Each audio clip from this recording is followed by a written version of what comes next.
What up, what up, what up? Welcome back to another episode of the LaVar Walker Daily Show podcast. I am here today. I needed to jump on here, and as you guys know, I jump on here primarily Monday through Friday at varying times, and I also I play these lives as reruns in case anybody missed any of them. I jumped on here today because it's very, very important to me, and I need to talk about something that really speaks to my heart.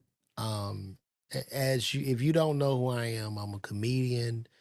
I'm also I was a pharmacist. I'm still an an active license, but I practiced pharmacy for 20 years and did comedy simultaneously.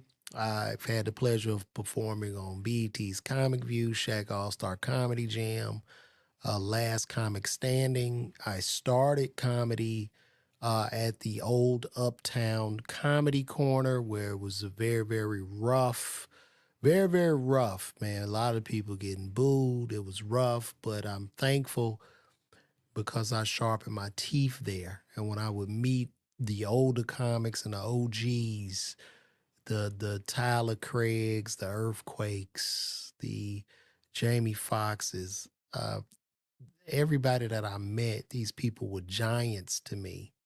And it's really it's kind of sad that now with this club Shay Shay, what we know as black comedy is becoming some type of mudslinging competition. Everybody is fighting everybody, and it's not everybody. It's primarily, we've seen the Monique and the Cat Williams interview, and it's just causing beef and confusion and mass chaos throughout the comedy community, specifically black comedians. And my thing is this: Joe Rogan just signed a $230 million deal with Spotify to go along with his previous deal of 100 million. This is a white comedian. Joe is good, but he's not as good as these black comedians that I've mentioned. And we could, you could bring race into this, but podcasting 10 or 15 years ago was not a thing. Nobody cared, the media didn't care, and podcasts grew through relative obscurity. And now these podcasts have primarily become mainstream. Basically, what I'm trying to say is it saddens me to watch us tear each other down on a black platform. You know, I was thinking that Vlad TV was bad, but now this is just, it's ridiculous. And what has happened now with the Club Shay Shay brand, and this is no shout out. This is no, I'm not trying to, I got love for Shannon Sharp. This is nothing against him or anything. But what has happened since the Cat Williams interview has gone so viral. And what the algorithm does is it wants to show you more of what you like. So with the 50 million views from the Cat Williams interview garnering probably $1 million in a day from ad revenue, people want to go back and they want to see more of the same. So now, to me, Club Shay Shay has become a relative mud pit where blacks come on and they have these Mandingo warrior fights. And not all the black comics, it's just two, Monique and Cat Williams. And I understand they might have these gripes or whatever. But the question I would like to ask each one of them is, did you not do nothing? Is the whole world picking on you? Because this is the thing. It's about accountability, right? It's about pointing the finger at your goddamn self. That's empowering. You see what I'm saying? We can't go into life and point fingers consistently. And I am not trying to necessarily take either side. I'm looking at this quite objectively. I've been done wrong in the business, right? You know what I'm saying? But you have to play chess and not checkers. It doesn't work. You have to be strategic. You have to reinvest in yourself. You have to pull your own shit out of the mud, and you have to do for you, right? So I watched this interview and I looked at it a little bit yesterday because it was giving me a headache. But I was driving in my car, picking up my child, and I was listening to the interview. And the question I have for our sweet sister Monique is what is the goal? What is it that you want? That's what I want to know. That's the only real question that I have. Now, I've worked, I was on the Monique show. That was the first late night talk show. And I all do Deborah's. I appreciate that. I'm very thankful for that opportunity. But when I'm listening to the interview and she goes in on Kevin Hart, who gave her money just out of the kindness of his heart. And then she goes on to talk about him not contacting her and management stepping in and look, I get it. That wasn't real or whatever, but Hollywood is not real. That Martin episode of Vernell Hill, that's some real shit. Whoever goes to LA, black or white, people are gonna say, man, when you get to town, give me a call. Give me a call. And people are going to leave their small cities or wherever they're from, and they're going to go to LA, especially if they're comedians or actors, whoever, and they're going to call those people in Hollywood. And guess what's going to happen? They're not going to pick up the phone. That should be an expectation. Whenever anyone does something kind for me in this business, I'm very thankful, appreciative, and I'm also shocked because my expectation of everybody in this business is that if I were drowning in quicksand, my expectation of people in this business would be for them to put their foot on the top of my head. Now, if they do different, I'm surprised. But as they're putting their foot on the top of my head and I'm going down beneath the sand, I'm not mad. What also troubles me in all of this is that they're calling out, everyone is talking about black, black, black. The white man right now, as I'm seeing, y'all are sitting down on a black platform owned by Shannon Sharp, who announces he's the sole proprietor of Club Shay Shay. You're sitting down on a black platform with a black man, and you're attacking other black people. Now comes the point of accountability and pointing finger at self. And I just want to know, what does she want? It's exhausting. You can't go places and destroy people and tear them down and expect for them to work with you. It just doesn't work like that. It doesn't work like that. That's not how life works. What I'm seeing on this show, I'm seeing our brother Kat and our sister Monique. What I'm seeing them doing, I see them winning short battles and losing long-term wars. I see them making these horrible beds for themselves. It's one thing to make a bed for yourself. If I'm gonna make a bed for myself, I'm gonna lay in that bed and I'm gonna get my sleep. I'm not gonna lay in the bed and complain about the bed that I made. And this is real. Okay, this business is a business that requires a lot of patience, a lot of passion, a lot of time, a lot of rejection, and you work your way up to a plateau. To watch millionaire black people sit and argue and complain, not even about the white man, but about other black people on a big public ass platform owned by the whites, such as Fox Media, because he might own Club Shay Shay, but Fox Media definitely has a piece of that. It's sickening. It's sickening. It's sickening, and it's troubling for me. I don't understand it. And you're talking to a guy. I'm trying to go into markets and just sell a couple of hundred tickets. That's it. I'm nowhere near the top of the mountain. I'm not on any plateau. And if anyone should be complaining, it should definitely be me based on where I'm at in my career. I should be on this bitch crying every night. Every night.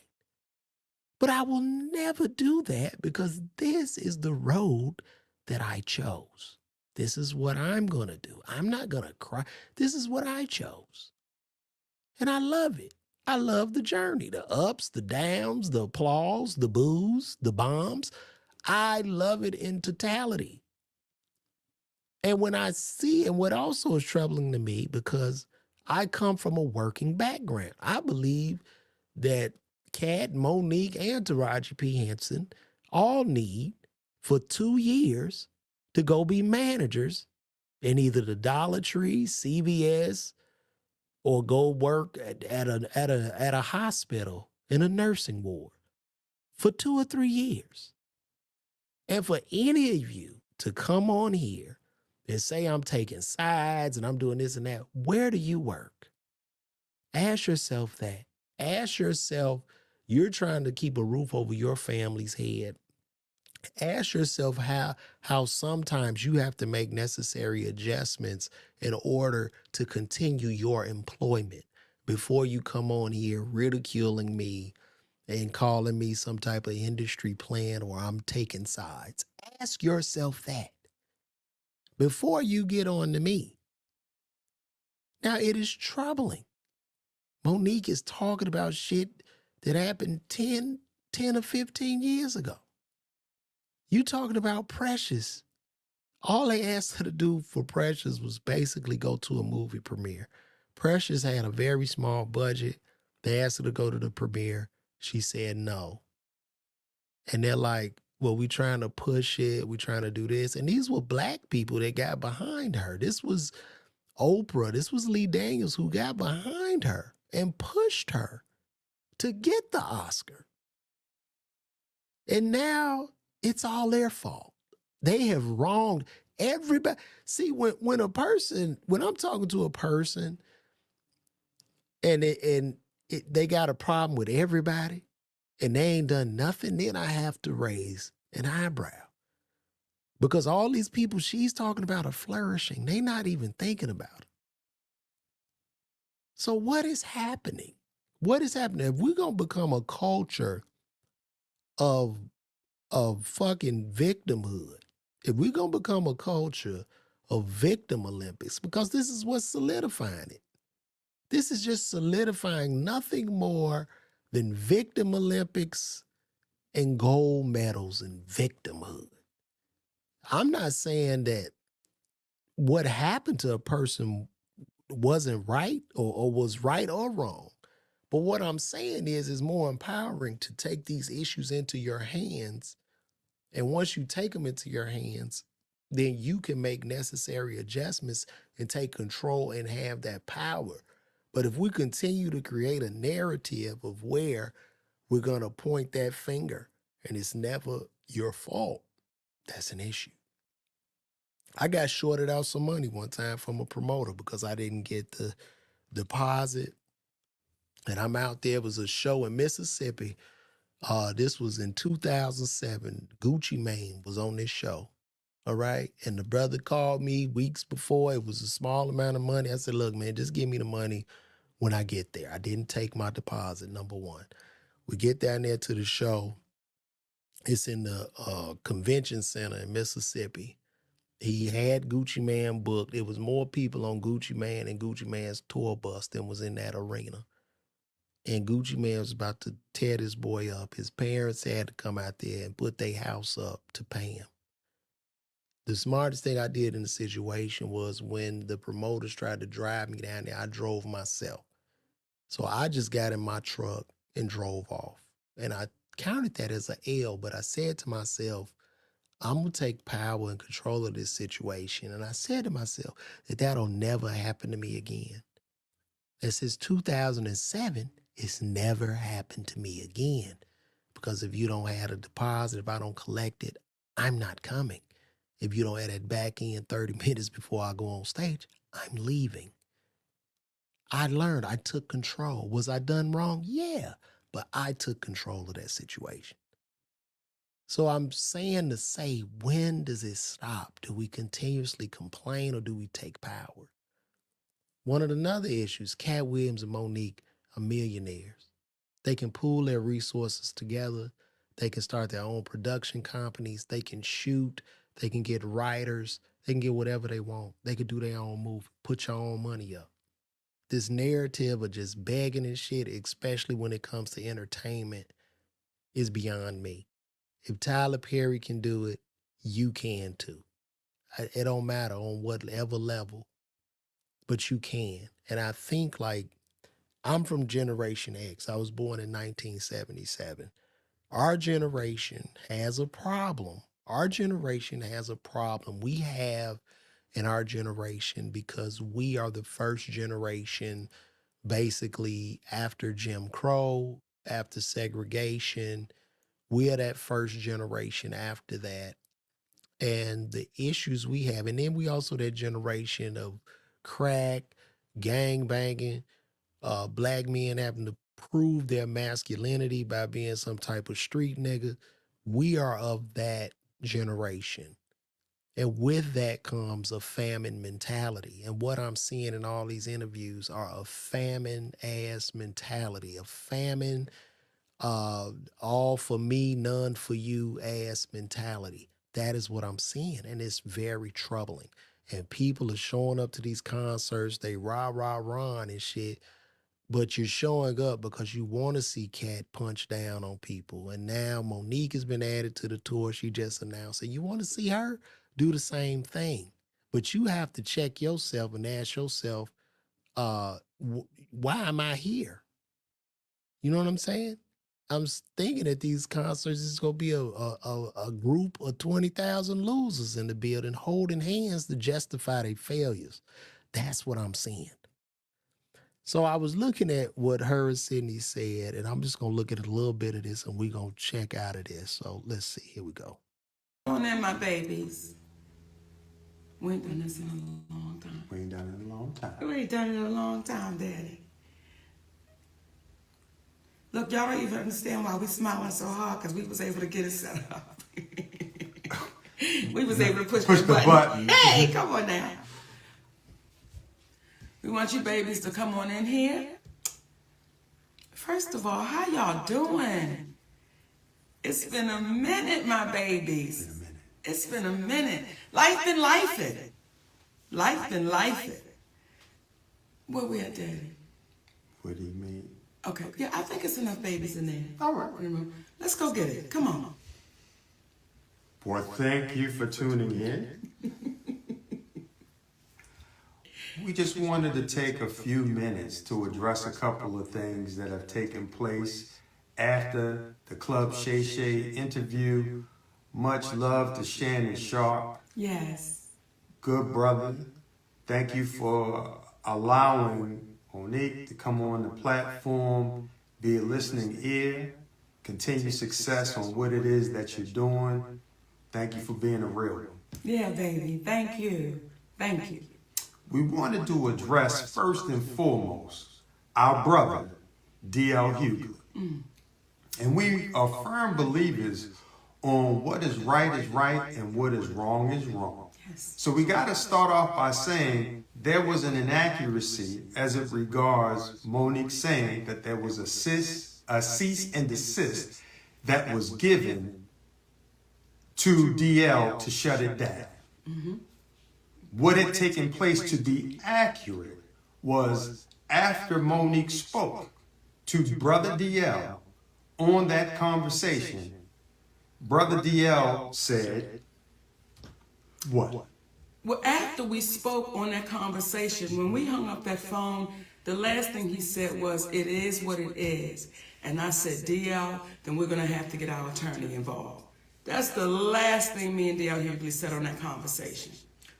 And after having that conversation with Monique, we went and got our attorney involved, Attorney Anderson. At the time, there were some emails that were transferred back and forth between his side and our side, and it escalated to a point when we had our attorney on the email, whereby then finally DL said that he would scratch the interview. Yes. So it was inaccurate that a cease and desist had to be given. However, that was the next step, and that's what Monique remembered, because when I discussed it with her, we said that would be the next step. But to DL's credit, at that moment, When it had escalated, that's when he decided to shut it down.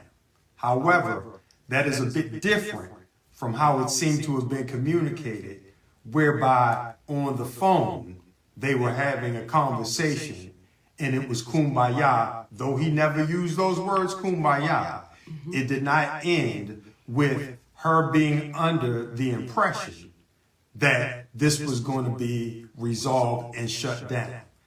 So we wanted to make that clear out of love and respect for Brother DL. And despite all the commentary that he gave, with all the crunches she be doing, the captain's in the front. I do. And I do. tell her. I'm a sneak snacker, baby. And she doesn't sneak when she snaps. Okay. Hey. But nonetheless, we wanted to be clear because at the end of the day, we black folks in this world of entertainment. And now here we go. Here we go with the black shit. Yeah, we all know we black. We all know we black. And you went on the show with DL. Ain't got nothing to do with that shit. And you went on there and tore him down. Now we going with the black thing. It's like, let's reel them back in. Let's reel them in. Let's get them on our side. Because we are angels. We don't do anything wrong. Me and you. Right, baby? That's right, Daddy. We are angels and we don't cause trouble. Everybody's picking on us. Insane. there was a level of harshness in his return that seemed a little bit exaggerated for the moment. And we wanted to make it clear, and I think Monique can do it best when she speaks in reference to what she meant while talking about DL in the past. You know, when I watched DL say, she went after my wife, she went after my daughters, I want to really be clear who I went after so that there's no confusion here. When I was on stage, when I'm on stage and we are performers, we are performing to the audience in front of us. When I was on that stage and I said it must be hard to perform oral sex. But differently. Okay, on a coward. That had nothing to do with Mrs. Hugley. That insult. So it must be hard to perform oral sex on a married man, but it has nothing to do with his wife. It must be hard, but it has nothing to do with his wife. Do you see the lack of accountability here? Am I tripping? Please, in the comments, tell me if I'm wrong or if I'm tripping. Maybe I have a screw up. Maybe it's something going on with me, right? And I'm going to tell you now, I'm doing this because this is just something that I was impassioned about and enraged about. I don't want nothing from none of these people. I'm not trying to be no opening act. I'm good. I'm getting my shit out of the mud. So I want to be clear and specific with that point. I digress. Was directed straight to you, DL. That had nothing to do with your wife. That was straight to you. So it felt like you were trying to pass it. So it had nothing to do with the wife. It must be hard to have oral sex with a coward. Who are you talking to? How would it have nothing to do with him? He's not having oral sex with himself. You see what I'm saying? This is what I'm talking about. Off as if I was going after your wife. When it comes to your daughter, to the baby that you did a post about, you did an interview about, I didn't do that interview. I simply reposted what you said. So when you say, Monique, you went after my daughter, that's untrue, DL. I posted what you said. And then when you said when you were really going for it with your shades on, and you said, Monique said, I stood by and watched my daughter be raped.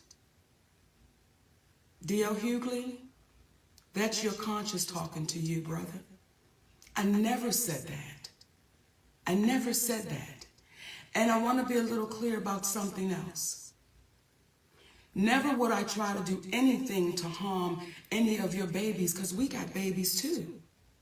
So never would I try to do anything to harm your children. However, what I was saying to your daughter and to the other daughters out there, I know what it's like for your daddy to know you've been touched and he not protect you, because my daddy did the same thing.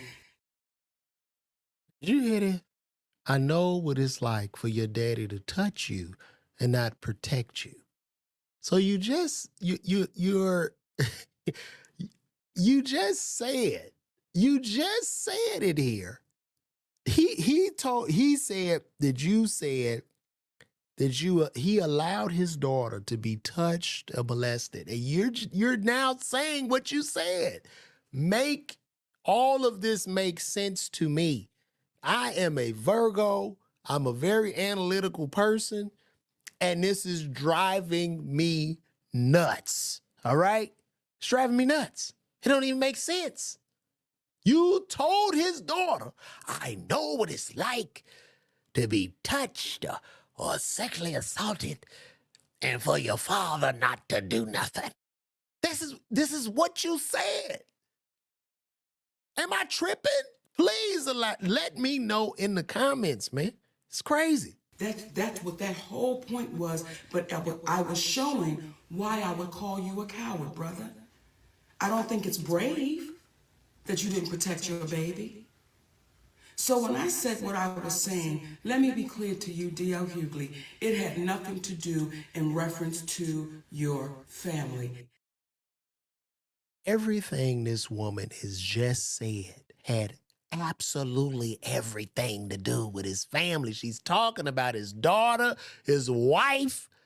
This is absolutely everything to do with his family. Am I tripping? Am I tripping? It has everything to do with his family. How does she not see this? How does her and daddy not see what the hell is going on? And you know that. Now, when you were speaking and you were going off and you said, what did you say? She was so offended by the game we play, but you didn't say what the offense was. And that's the part for me that is disheartening, that you continue to try to trick and smoke and mirror our people. If you're going to say it all the way through. When you say what in the fuck does our people have to do with two comedians sitting on a radio show? I am a comedian. All right? You got to have tough skin in the game. You got to have a turtle shell. Understand. What she's saying is no difference than what Wanda Smith was saying when Cat Williams roasted her ass.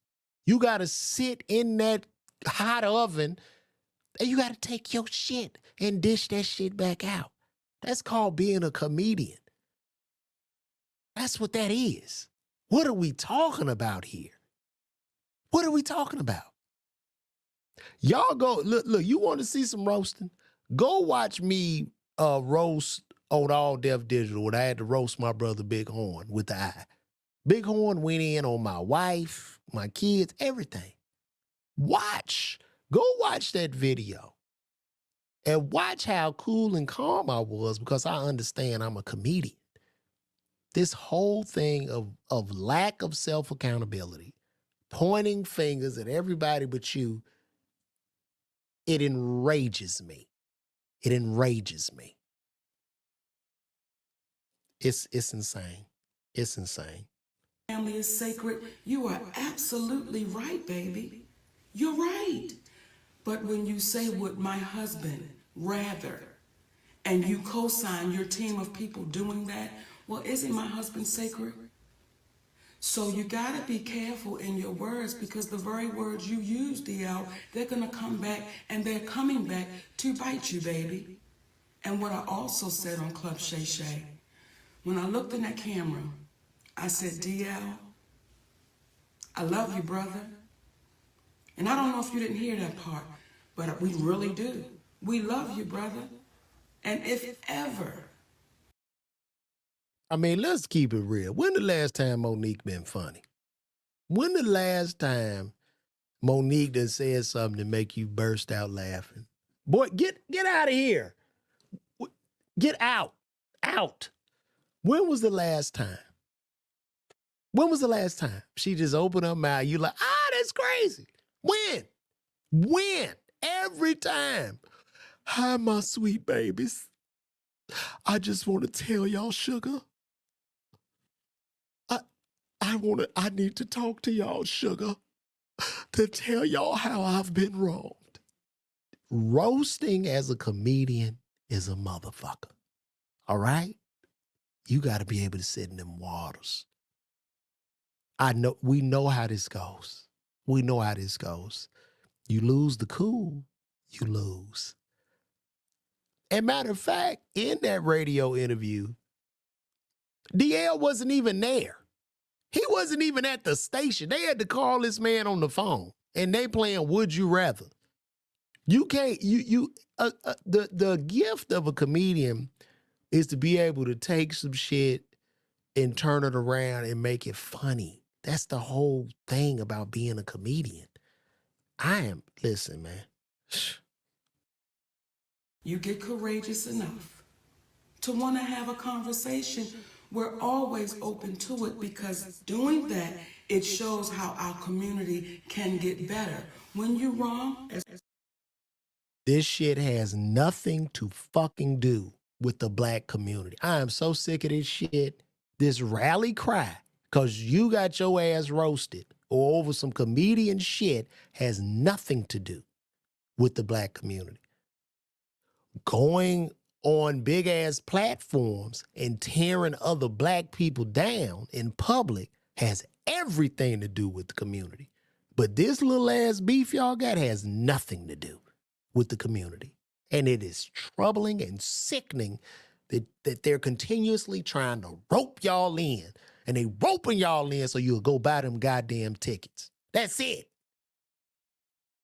That's it. we had said to you, hey, brother, we apologize on that one. Yeah, incorrect on the cease and desist. And I want to add one more thing. When you spoke in reference to your daughter being a reason why Monique stopped speaking about it, what you don't even understand, out of love for you, See, you can have a problem with your brother, but you're not going to take it out on the kids.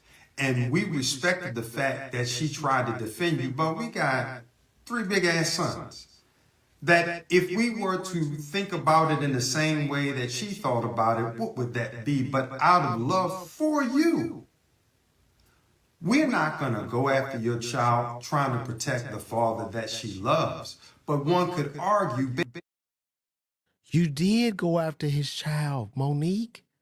You went after the child when you called, when you said you had been touched and your father didn't stick up for you.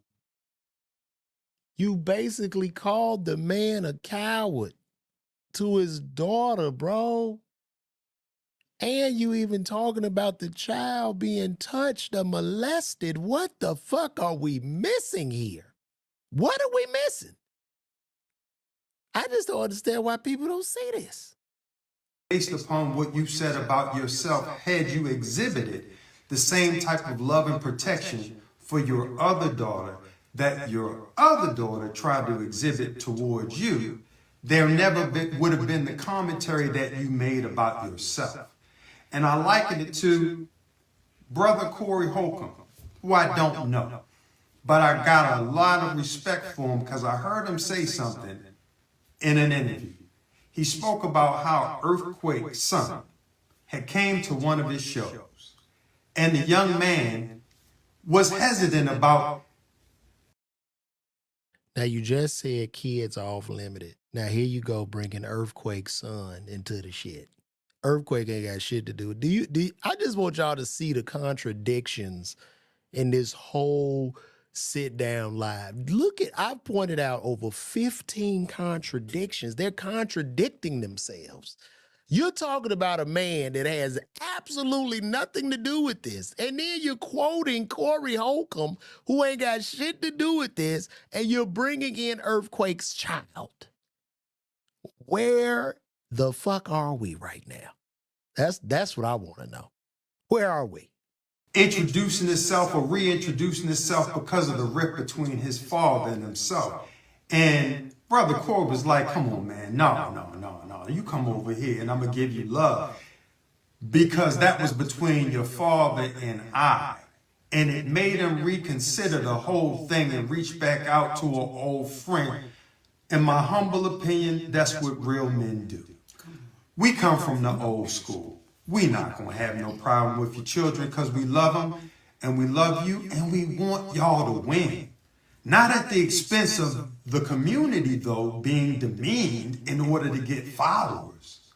But from the standpoint of if we come together, we're going to win just by default. So at the end of the day, when you get to talking about how Monique is not loved and this and the other, that's your perception. But what I'll say is it is due to the love that we have that we're able to love those that say things that could be construed as hurtful, but we understand that the old saying of hurt people. So we don't take what you say personally, brother. And again, it's nothing but love. In addition to the fact, I'm Q-Sci-Fi. Just like you, except I've been in about 29 going on 30 years. I'm not going to argue with you, frat. Ain't nothing but love. So we wanted to extend that to you and let you know what it is. And again, if you ever want to speak, let's have a real conversation. But people needed to know where the confrontation on stage began, and it was from that day. It was from that day. And once you own that day, DL, guess what, baby? We'll be good. Now, talking about we're gonna be good. Talking about we gonna be good and talking about taking ownership. I want to talk to my babies at the Breakfast Club. The Breakfast Club. I want to talk to my babies at the Breakfast Club. Listen, oftentimes people don't know what a genuine apology will do. They don't even understand. It allows us to say, we accept that apology and we move forward because today, y'all own that. Today, Charlemagne, today, Envy, y'all own that. And I want to speak to my baby, Just Hilarious. Come on. I want to speak to you, little sister. And let me speak to DJ and Leonard first. Okay, because I'm not going to do the nicknames. She's a beautiful asset sitting in that seat. Mm-hmm. And she's going to bring something very special to that show. And I know the community is agreeing with what I'm saying right now, because what that sister did when she sat in that seat, she was able to get y'all to see something and understand something that nobody could get you to see for years. For years. And just that baby sitting there with nothing but honesty. And said, no, we got to deal with this, y'all. We got to deal with this, y'all. You don't understand what that baby's bringing to that show. Because what she's not going to be bringing is, let's knock down, drag them out. Right is right and wrong is wrong. And because you babies owned it and you apologize. We love you. And we loved you then. I don't even know what did the Breakfast Club do? Could somebody update me on what the Breakfast Club did? I don't even know. What did the Breakfast Club do to Monique? I need to know, because I guess everybody needs to bow down and get on their knees and apologize to her, because Monique is an angel and she's done nothing wrong. And she sells tickets and she generates billions of dollars for the industry. And people are only trying to wrong her and daddy. And that is the problem.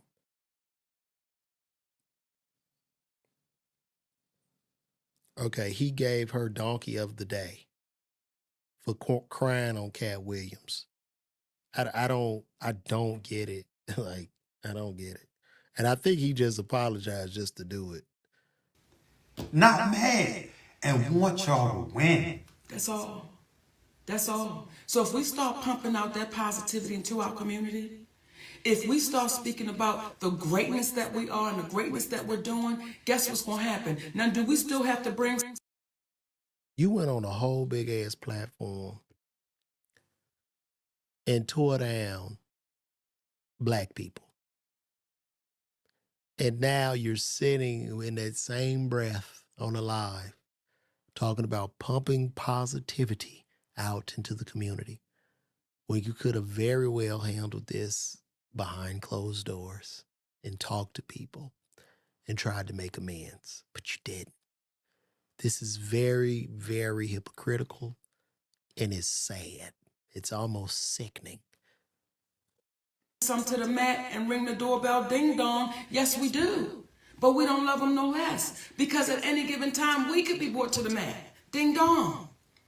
Well, we make it a point of not messing with people that's not messing with us. And we hope that today for you guys, the feeling that Charlemagne got, Brother Leonard received from the community by big upping him for apologizing. It's kind of like a movie we used to watch with the kids called Monsters, Inc., where they would go and they would scare the people for power. But then they found out laughter created more power. Y'all have the power to heal. Use it. Use it to heal. Use it to help folks. Don't hurt folks. Because what happens is, one of the greatest gifts we can have is going in our community and getting the love from our people. Are they about to cry? Are they really about to cry? You went on there and you tore down DL, you tore down Oprah, you tore down Tyler Perry, you tore down Kevin Hart. Are they not black? Are they not black?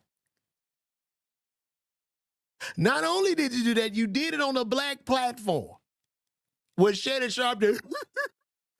Don't do that to me now. Come on now, Monique. You gonna get me canceled now.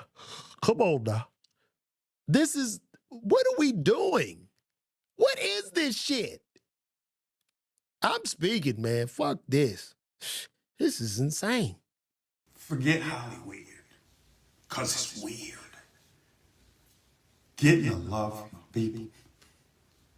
So we are proud of you. And I'm emotional about it because I'm happy that y'all got an opportunity to do that for yourselves. And we love y'all, brothers and sisters. And just hilarious, keep that going. Keep that going because you are a great addition. Because there were others that would have sat in that seat and would not have said a word. So, nothing but love and respect for y'all. And one last thing. Thank you, Charlemagne, for not calling the brother daddy. Okay? Hey! Thank you for not calling me daddy. You did the right thing and you didn't owe me an apology. It was Monique. So, we love y'all. You know, and we said before we came on that we was not going to be long. And we were just going to say, you know, what we needed to say.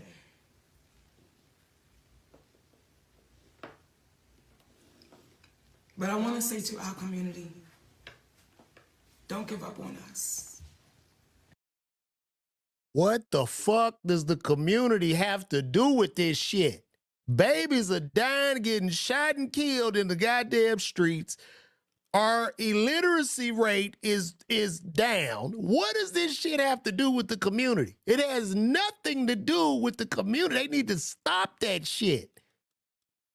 They trying to sit up on this motherfucker like they Dr. King and Coretta and this bitch. You're doing nothing. This is a selfish game where your ass want to sell you some goddamn tickets and get some money. This ain't nothing more than about the money running out. Oh my God. The fuck out of here. I want to say to the bitch, do you live in the, you don't even live around black people. I do. It's ridiculous. The fuck out of here. In terms of our community. Yes. Don't give up. Don't give up on your relationships. Don't give up. Don't give up. Don't give up. Don't give up. You got to keep going and keep pushing and keep standing strong. Don't give up on your love. Please hear me, and I'm talking right to the sisters. Don't give up on your love. Don't give up on that man that's treating you in a way that you ain't never been treated. Don't give up on that man that's loving your babies, and some of them may not even be his. Don't give up on that man that is taking your shit. Or woman. Or woman. Don't give up on that man where them babies ain't his. Don't give up on him.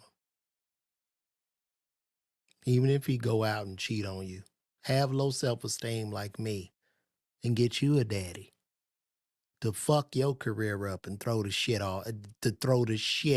in the river. That's what you do. Don't do it. Don't give up on him. I know. Get the fuck, man, listen. This is insane to me. And still standing strong with you. Don't give up, y'all. So when people say, why does he have to be there? Because he makes me better. He makes me stronger. He makes me happier. What I would ask Monique to do, I'm not saying this man is not making her happy and he's not making her stronger, but I would love for her to look up her financial books, and she should look at her management pre-daddy and post-daddy. So look at how much money you made pre-daddy's management. Because one thing, numbers never lie. Men do, women do, but numbers don't. What did the money look like pre-daddy management? And what has the money look like post-daddy management? And you tell me. Get the fuck. This is sad. This is sad, man. Shit like almost like a terrible Lifetime movie or something. I don't know what's going on here. He made me a better mother, a better wife, a better friend, a better entertainer. He makes me better. So listen, y'all, if y'all got somebody that is making you better, if y'all got somebody that's hanging in there with you when you know goddamn well you should have been dropped off, be unafraid to hold on to him. Has he really made her better? It seemed like the career has done a death spiral. That's a fact. It seemed like the career has crashed. I'm a married man. I'm a married man of 14 years, and I want what's best for my wife. My wife is an entertainment, me being the man, and the man typically moves through reason and not emotion. But Daddy, they want me to go on the Precious tour, Daddy, and they don't want to pay, but they doing a private jet, Daddy. What I'll tell, let's go. The fuck? Let's go. Let's avoid this issue. Let's go. Let's increase the money, not fuck it off because of feelings and emotion. Because we can build on this. I would have to question that shit. Like, what is this? And if you really want me to put my Virgo shit into it, what I see and how I feel is that this man, for whatever reason, needs this woman to be dependent upon him. And it feels to me, and this is 100% true, this is how I feel. I don't know. I could be dead wrong. But it feels as if he has to send her off.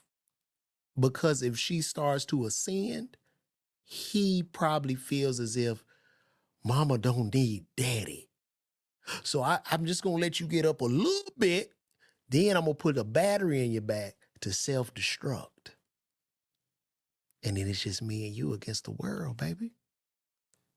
And I'm going to put that battery of no accountability in your back. And you just got daddy. Because I don't want you going too far. That's what the fuck I see. And I know he a cute nigga. I'm a noob. The fuck? That's what I see. So.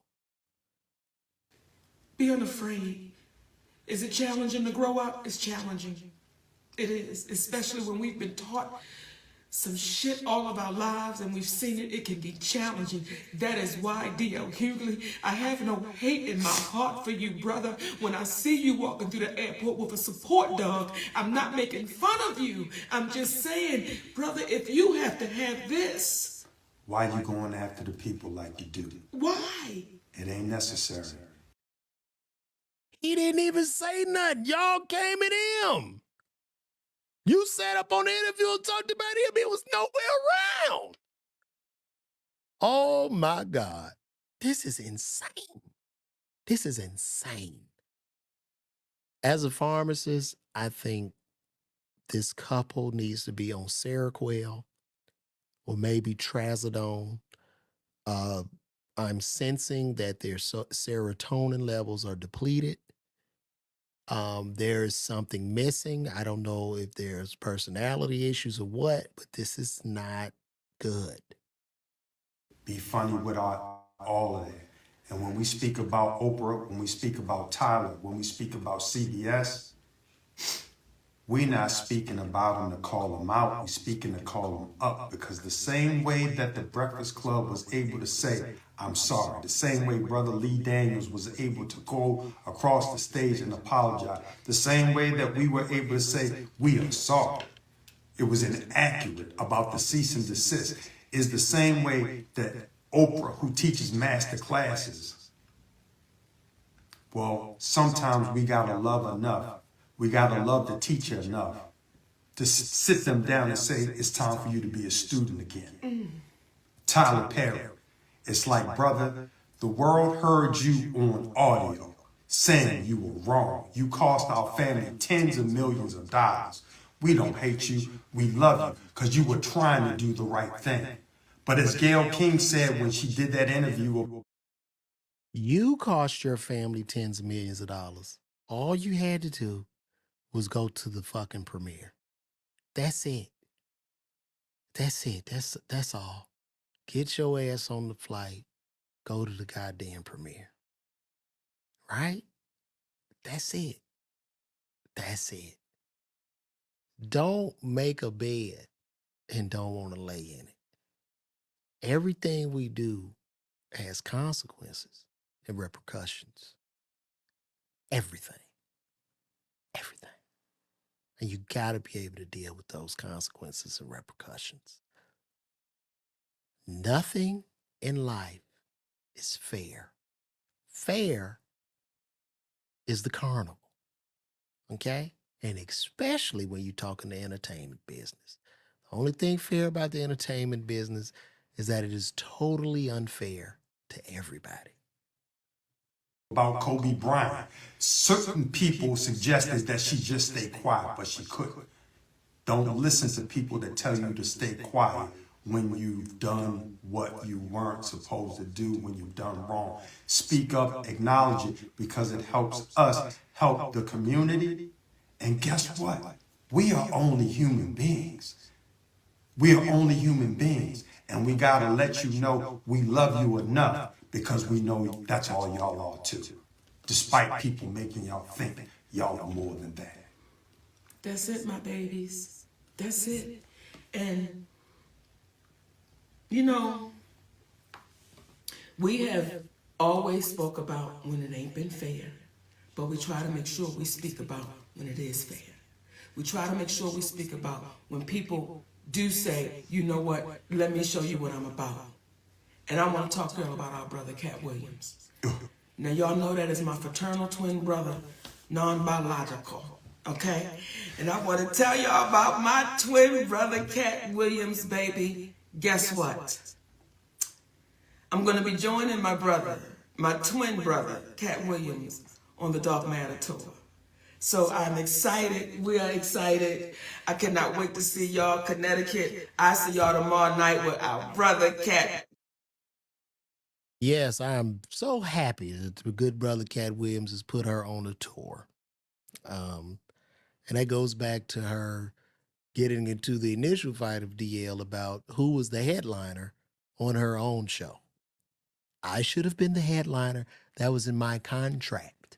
Now, you go from headlining to being a goddamn opening act with an Oscar. And daddy sits there who's supposed to be your management and laughs.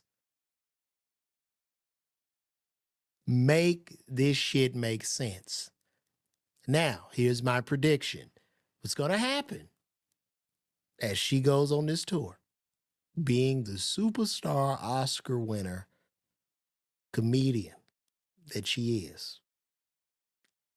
This is my prediction. They will be back on this couch and they will be talking about Cat Williams. That'll be next. This is what's going to happen. Mark my words. It's going to go up in smoke and fire and flames. Because Cat is going to come back there one day. This is my goddamn tour. I bought your ass on this goddamn tour. And then it's going to be back again. Sweet babies, I did everything in regards to my contract. I did it all. And daddy's going to be sitting there. And we had to send a cease and desist to Cat. They should call this fucking tour the No Accountability Tour. All right? That's what they need to call this shit. The Victim Olympics Tour. That should be the name of this tour. All right? This is what has happened. Williams, Albany, New York, with our brother, Cat Williams. And I'll say this too, and I told him this. I said, for as funny and as talented as you are, your heart is far bigger. Real talk. And that brother done touched our community, baby, in ways that he's never even talked about. Those are the real ones. Because as they say, real G's move in silence. Oh. That said. Well, give me a kiss on that one. What you say? My love name. y'all. Oh, I was going to say my name is Monique. Did you tell me they know who you are? I did, Daddy. Okay. Shit, I forgot. We love. This nigga is the worst manager in the world. You got an Oscar winner, queen of comedy, going to open for a nigga. And this is your manager. And this is real love. Ha! Ha! Ha! Ha! That's the joke. Shit, that was the biggest punchline of this shit. You going out with Cat goddamn Williams to be an opening act. And you go build that house. Baby! Yes, baby! Yes! Yes, sugars! Oh, yes! For the first 20 minutes, that they gonna wait for that comedy, just like we did on that goddamn Netflix special that wasn't shit. I would tell Tyler Perry, Oprah, all of them, look, just apologize to her. Don't fuck with her no more. Just see what happens. Give her what she wants. Because this shit is not, it's fucking, it's going to continuously go down the road. Self-accountability is key, guys. You know, I started my journey. I have to self-correct and self-check often. But the last thing I want to do is be pointing fingers and losing my own powers. It's just not, this shit is going to go up. They need to do, Look, Bravo need to go do a reality show about this goddamn tour because this shit is going to go up in smoke and flames. Listen, man, I will be live at the Arlington Drafthouse in Virginia, man, March 1st to the 3rd. Make sure you guys go get those tickets. Also, I will be at the Stardome in Birmingham, Alabama, March 29th. I'm a lot funnier in person. I just be talking shit on here, but we gonna have a good time, man. My name is LaVar Walker. God bless and good night.